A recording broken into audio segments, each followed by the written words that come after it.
Mateus 26, 31. Diz assim a palavra do Senhor: Então Jesus lhes disse: Todos vós, esta noite, vos escandalizareis em mim, porque está escrito: ferirei o pastor e as ovelhas do rebanho se dispersarão. Mas depois que eu ressuscitar, irei adiante de vós para Galiléia. Mas Pedro, respondendo, disse-lhe: Ainda que todos se escandalizem em ti, eu nunca me escandalizarei.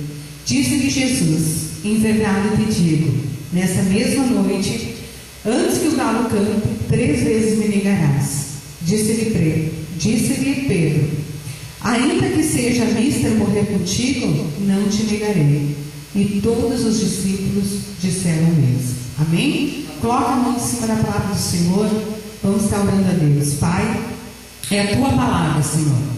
Eu me despojo, Senhor, do meu conhecimento, do meu entendimento, para ser usado como canal, como instrumento nas tuas mãos para transmitir a tua palavra, Senhor.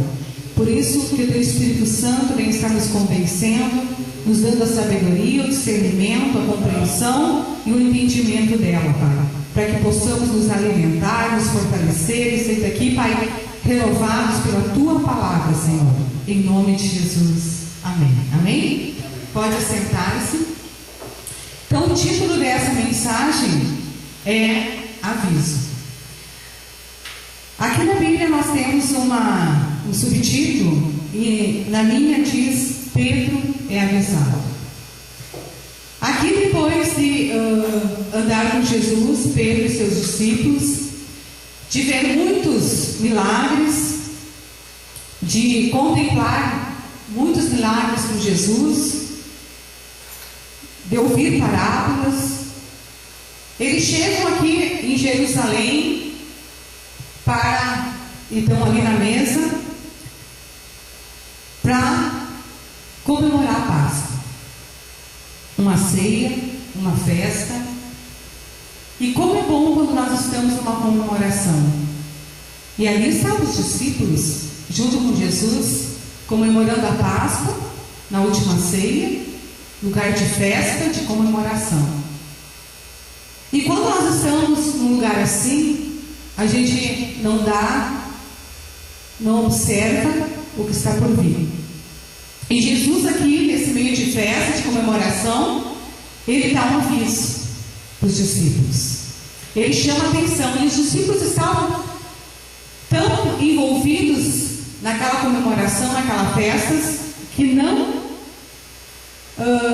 se deram por conta do que estava por vir. E Jesus queria alertar. Jesus queria dar um aviso. E Jesus quer dar um aviso para as nossas vidas.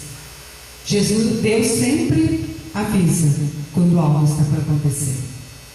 E aqui mesmo no meio de uma festa, Jesus chama a atenção de Pedro e dá um aviso.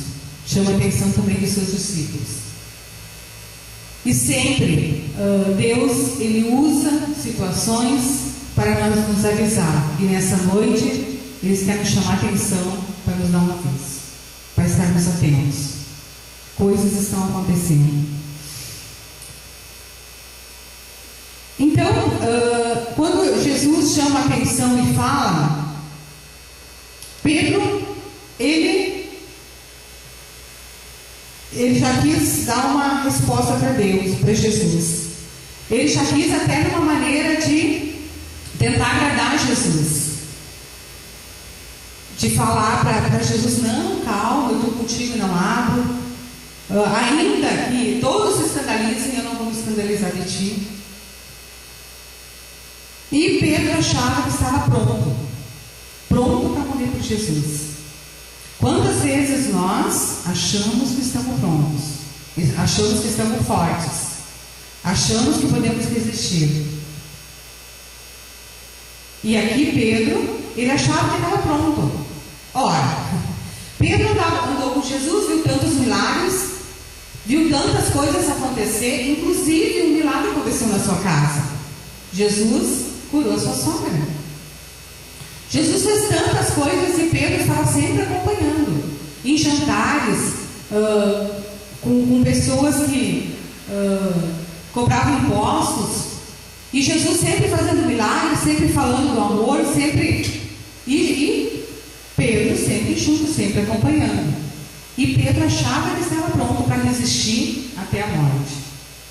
Será que nós estamos prontos para resistir até a morte? E Pedro, ele já achou que deveria falar para Jesus, né? Ele disse: eu nunca me escandalizarei. Ainda que todos se escandalizarem, em ti eu não me escandalizarei. E Jesus disse: em verdade te digo, que nessa mesma noite tu me negarás 3 vezes antes que o galo cante. E Jesus, ele não passou a mão, ele deu o aviso e já estava falando de algo muito sério que ia acontecer. E os seus discípulos, ainda que embalados num sentimento de festivo, de comemoração, eles não estavam dando atenção devida. Nem Pedro. Pedro quis dar um jeitinho de agradar Jesus. Não, eu estou contigo, por mais que todos eles se escandalizem, eu não vou me escandalizar. E aqui tem uma observação, que quando Pedro ele discordou do Senhor, ali ele deu o seu primeiro passo em seu pecado de negar a Cristo. Se Pedro ele tivesse parado, opa, Jesus está falando algo sério, eu tenho que tomar atenção, e eu, como eu quero obedecê-lo, eu vou ouvir e vou pensar. Mas Pedro, que ele nem pensou, ele já disse: não, por mais que ele se escandalize, em ti eu não vou me escandalizar. Então ali ele já teve o primeiro passo ali do pecado. Depois, logo a seguir, quando a gente lê a palavra, ele realmente negou Jesus 3 vezes antes que o galo cantasse. E depois lá, todos conhecem a história, que quando ele se deu por conta, ele saiu dali, chorou amargamente, se arrependeu com Deus, enfim. Mas a questão aqui é que Jesus está dando um aviso aos discípulos. E Jesus, ele usa muitos meios para nos avisar.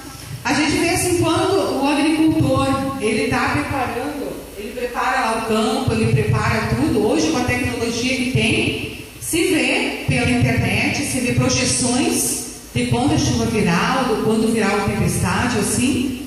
E o agricultor, ele pode muito bem se precaver ou se preparar. Mas antigamente, o agricultor, para ele ver, ele olhava para o céu. Ele saberia pelas estações quando a chuva viria, ou quando o vento soprava, ele saberia que a chuva estava próxima. Então Deus sempre avisa. Ele avisa através do tempo, através da palavra dele, e ele usa muitos meios para nos avisar. E algo que, quando eu estava lendo a palavra dele e preparando para essa noite, Deus colocou no meu coração uma pergunta para nós fazer: estamos preparados para uma situação de perseguição? Aqui eu tento imaginar aquela noite ali onde eles estavam ceando. Estava um clima de festa na cidade toda, porque estavam comemorando a Páscoa. E os discípulos estavam ali reunidos, comemorando a Páscoa e conversando e rindo. Nem imaginavam os acontecimentos que estavam por vir: a traição, a prisão de Jesus, a dispersão deles. Mas Jesus sabia o que ia acontecer. Jesus, ele já, de alguma maneira, ele já queria avisar. E ele procurou avisar Pedro e os discípulos. Precisamos nos preparar, porque hoje estamos bem. Vivemos num país que temos liberdade para ler a palavra. Vivemos num país que temos liberdade de vir nos reunir. Vivemos num mundo, num lugar onde podemos andar, orar lá fora, orar em casa, orar em qualquer lugar. Mas um dia virá perseguição. E